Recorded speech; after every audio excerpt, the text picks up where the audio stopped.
औज़ुबिल्लाहि मिनश्शैतानिर्रजीम बिस्मिल्लाहिर्रहमानिर्रहीम। अस्सलामु अलैकुम। इंशाल्लाह उम्मीद करता हूँ कि आप सब लोग खैरियत से होंगे। इंशाल्लाह आज मैं जो अमल आप लोगों के साथ शेयर करूँगा, ये अमल अगर किसी की कोई हाजत है या पहाड़ जैसी मुश्किल भी किसी शख्स को दरपेश क्यों न आ गई हो, यकीनन वो शख्स ये अमल करे, अल्लाह के हुक्म से इमरजेंसी में आपको ये अमल जो है ना काम देगा। हर इमरजेंसी में कोई भी ऐसा मसला आपको दरपेश है और वो अचानक आपको दरपेश हो गया और आपको किसी चीज़ की ज़रूरत है या कोई मसला दरपेश हो गया या कोई परेशानी दरपेश हो गई या कोई मुश्किल दरपेश हो गई और उसके लिए आपने इस अमल को किया, यकीनन ये अमल आपको इमरजेंसी में इंतहाई ज़बरदस्त काम देगा। तो सिर्फ़ और सिर्फ करना आपने ये है कि इस अमल को आपने सही तरीके से देखना है और समझ लेना है। हर वीडियो बंदा सही तवज्जो ध्यान के साथ देख ले। बाद में फिर लोग पूछते हैं अब मैंने ये क्या करना है, किस तरीके से करना है। तो सारी डिटेल जब बंदा वीडियो सही देख ले, उसमें जो जो भी असली बात होती है या असल नुकात होते हैं, बंदा वो सीख ले, उसी तरह अमल करें। तो अमल का फिर जो है ना करने का तरीका भी जिस तरह से बताया जाता है उसी तरीके से बंदा कर ले और उसको समझ ले, तो फिर उसका रिज़ल्ट भी बेहतरीन आ जाता है। तो आपने करना यह है कि इस वीडियो के एंड तक देखना, इस अमल को समझना है। तो देखो इंशाल्लाह अगर आपको किसी कोई मुश्किल दरपेश है, ऐसी सख्त मुश्किल अचानक आपको दरपेश हो गई या कोई हाजत आपको दरपेश हो गई या कोई मसला आपको दरपेश है या कोई आप पर कर्ज़ है और कर्ज़ मांगने वाला आपसे कर्ज़ मांग रहा है, लेकिन आपके पास ना तो उसके पास कुछ देने को है, ना आपके पास कोई वक़्त है।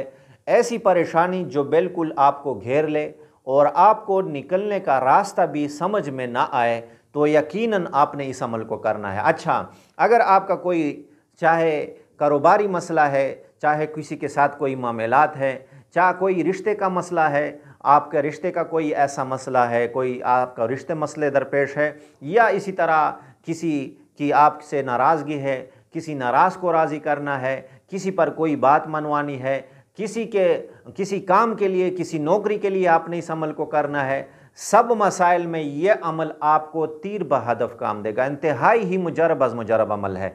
तो इंशाअल्लाह रहमान आपने करना यह है कि आपने पहले तो इशा की नमाज के बाद आपने इस अमल को करना है। इशा की नमाज के बाद तो 2 रकत आपने नफल की नीयत की, तो बेहतर यही है कि इशा की नमाज के बाद हो, लेकिन किसी भी वक़्त आप कर सकते हो। इसके लिए कोई वक़्त की ऐसी सख्त सी पाबंदी नहीं है, लेकिन अगर आप इशा की नमाज के बाद इस अमल को करोगे तो इसका फ़ायदा आपको बहुत ज़्यादा होगा। लेकिन अगर आपको ऐसी इमरजेंसी दरपेश हो गई तो इसके लिए फिर आपके साथ वक़्त नहीं होगा, या आपको इमरजेंसी दरपेश अभी हो गई तो इसके लिए घंटा, 2 घंटे, 3 घंटे का वक़्त, तो आप उसके लिए अचानक भी इस अमल को किसी भी वक़्त कर सकते हो, ठीक है ना। तो आपने करना यह है कि 2 रकत आपने नफल की नीयत की। 2 रकत आपने नफल की नीयत की। पहली रकत में आपने कुल या अय्युहल काफिरून जो सूरत है, सूरत जो है ना कुल या अय्युहल काफिरून, ये मुकम्मल सूरत जो है ना आपने सूरत फातिहा पढ़कर, पहली रकत में आपने सूरत फातिहा पढ़कर सूरत की जगह आपने इस सूरत को 11 मरतबा पढ़ना है, 11 मरतबा।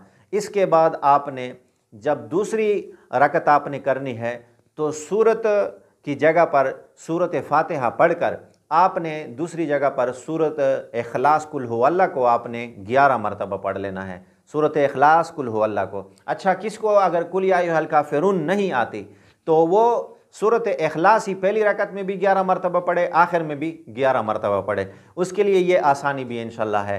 तो आपने इसी तरीके से 2 रकत नफल पूरे कर लिए, 2 रकत नफल आपने इसी तरीके से पूरे कर लिए। इसके बाद आपने जब मुकम्मल नफल पढ़े, सलाम फेर दिया। सलाम फेरने के बाद अत्तहियात में बैठ कर बिल्कुल किबले की तरफ आपने मुँह कर लेना है, किबले की तरफ आपने मुँह कर लेना है और 313 मरतबा ये अल्फाज आपने पढ़ने हैं, या हय्यो या क़य्यूम ला इलाहा इल्ला अंत सुबहानका इन्नी कुन्तु मिनज़ ज़ालिमीन, या हय्यो या क़य्यूम ला इलाहा इल्ला अंत सुबहानका इन्नी कुन्तु मिनज़ ज़ालिमीन, या हय्यो या क़य्यूम ला इलाहा इल्ला अंत सुबहानका इन्नी कुन्तु मिनज़ ज़ालिमीन। तो इसके लिए पहले भी आपने 11 मरतबा दुरूद शरीफ, आखिर में भी 11 मरतबा दुरूद शरीफ पढ़ लेना है। इंशाल्लाह आपने किसी भी मसले के लिए, इमरजेंसी के मसले के लिए आपने सिर्फ़ और सिर्फ एक मरतबा इस अमल को किया, अल्लाह के हुक्म से अल्लाह जल्ल शानुहु आपका वो मसला, वो परेशानी उसी वक़्त अल्लाह पाक आपकी हल फरमा देगा। यकीनन जितना वक़्त आप पर अमल में लगेगा उतना ही वक़्त आपके मसले के हल होने में लगेगा। अल्लाह के हुक्म से इंतहाई ही जल्द अज जल्द आपका मसला हल होगा। तो इंतहाई ही मुजरब और आसान सा अमल है। मैंने आप लोगों के साथ ये अमल शेयर किया है। इस वीडियो को आपने लाइक भी करना है। अगर पहली मरतबा आप मेरी वीडियो देख रहे हैं तो इस मेरे चैनल को आपने सब्सक्राइब भी करना है। इसी तरह समझने में कोई डाउट हो या कोई मसला हो तो इंशाल्लाह कमेंट में भी हमारे साथ जिक्र करें। इसी के साथ आप ये भी कर सकते हैं कि व्हाट्सअप नंबर मेरा स्क्रीन पर आपको नज़र आ रहा है, तो व्हाट्सअप पर भी मेरे साथ आप रब्ता कर सकते हैं। इंशाल्लाह जो भी आपका मसला होगा उसके हल सही तरीके से हम आपको बताएंगे। वाखिर दावाना अनिल हम्दुलिल्लाहि रब्बिल आलमीन।